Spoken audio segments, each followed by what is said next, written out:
He'll get me. He'll get me back. I know it. I heard that somebody was saying that you apologized to one of the refs for. For my language. Yeah, my mom she's gonna probably text me about it. So no, they talked to us before the game about watching our mouths and said something. So I apologize for him. What did he respond to your? Oh, he was just like, "You're good. Don't worry about it." So. I know it's early, but how different does it feel with the extended break this season? Oh, it definitely allows us to space the court and kind of play real spread out. And I think one thing that we do really, really well is shoot from all 5 positions. And it kind of gives us the opportunity to play downhill and then get driving kicks and get open shots and get into the middle of the lane.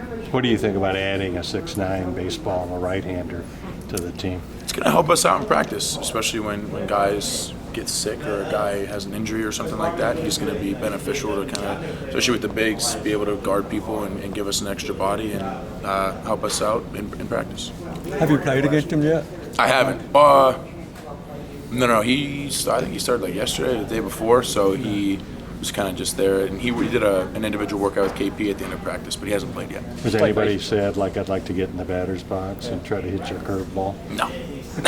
I heard about his arm. Yeah, I was going to say, you played, didn't you, when you were younger? Yeah, when I was younger, but I stopped when I was in like 9th grade, and then I played again my senior year. You want to step in front of a 6'9" fastball? No, that man's huge.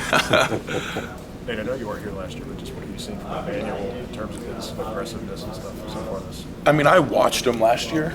He was teammates with my teammate at Bucknell and Kimball McKenzie in high school, so I had a connection with him through that, and just the transition that he's really made, like the kid's confidence level is through the roof right now, and he's really playing well, and he's playing without thinking. And you guys really got to see at the end of the second half, like when he gets out and goes, like that's when he's really, really good, and he's scored however many points in a row. So if he can do that for us and then be able to knock down shots, he's going to be really dangerous. Was your biggest game at Bucknell, did attendance even reach half of what it was today? I think my junior and sophomore year we had 5,000 for the championship, so no, just a little under half.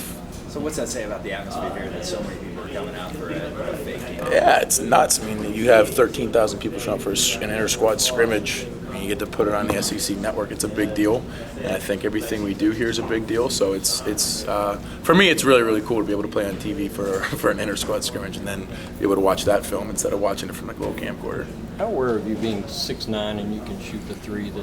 That's kind of your ticket to the core. You're a unique weapon for a team to be able to stretch the floor like that. I mean, I played guard my whole life, so I was kind of able to shoot the ball a little bit when I was younger, and then as I started to grow, I kept with it. I didn't just kind of stop shooting, and when I got to college and I realized that like you don't have to just be back to the basket all the time, I really, really worked at that with my coaches at Bucknell, and then when I got here, I really started to develop that, especially working with Joel and KP and Coach Barbie. And then I just have to be able to put it on the floor a little bit better to really round out my game. Those guys change your shot at all or not? Not really. Just jumping a little bit more. I mean, you got to be able to shoot over Nick, so that's a tough thing in itself. But not really. I came in with pretty decent mechanics, and I think just shooting it more and more and just getting comfortable with the ball in my hands. Any jitters out of the game? Are you past that stage in your career? No. I mean, if you don't have jitters before you play, then you should probably stop playing. That's how I feel. I definitely, like in the locker room, I was starting to get amped up, but I was trying to listen to some relaxing music, so I didn't get too excited. Your parents' reaction? I had a Miguel playlist, so it gives you any insight. Your parents' reaction to Madden? They loved it. My mom, I came out and I gave her a hug, and she had tears in her eyes. She was like, "It's just so crazy, like you're here, you're able to play in front of people like that." So. You hit a lot of shots from 3. What are your workouts like? How often do you practice that? I mean, every day. If you're doing something and the coaches don't like it, they'll tell you to stop. And I think one thing that the coaches like that I do is be able to shoot it a little bit. So I work on that every day, and then just got to be in really, really good shape to shoot when your legs are tired. And we run a lot, so that helps me out a lot, especially at the end of the game. How big of a difference was it in the distance to do 3-point line? It just kind of gives us the ability to space it out a little bit more. I always try to, when I play, toe the line a little bit as I move up and then step back so I can step into my shot.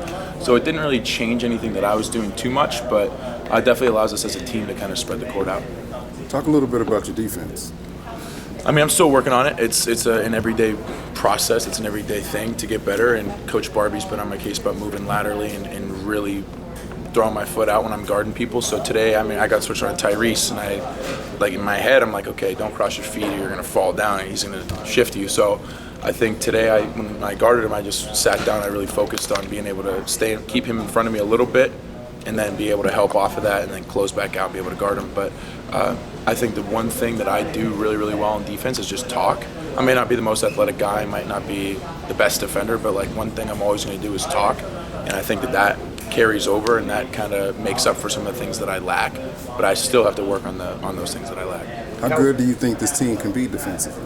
Really good. I mean, Ashton Higgins is absurd on-ball defender, and we have guys like Nick and EJ down low blocking shots, Keon blocking shots, Khalil blocking shots. Tyrese will come out of nowhere in practice and punch something off the backboard. So I think on-ball defense is something that we're still working on, and it's starting to come together.